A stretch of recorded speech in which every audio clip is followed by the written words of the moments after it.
તમે એક પણ નેશનલ હાઈવે પસાર ન થતા ગુજરાતના જિલ્લાઓને યાદ રાખવાની ટૂંકી રીત કહીશું.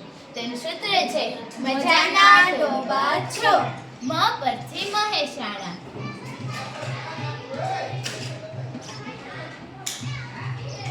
જા પરથી જામનગર,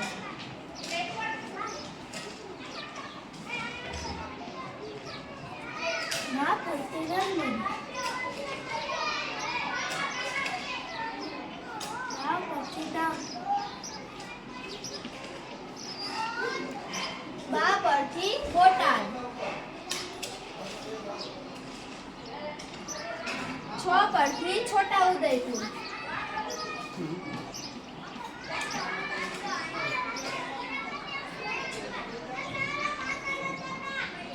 તો આ હતા એક પણ નેશનલ હાઈવે પસાર ન થતા ગુજરાતના જિલ્લાઓ. જો તમને અમારો વિડીયો સારો લાગ્યો હોય તો લાઈક, શેર અને સબસ્ક્રાઇબ કરજો. Thank you.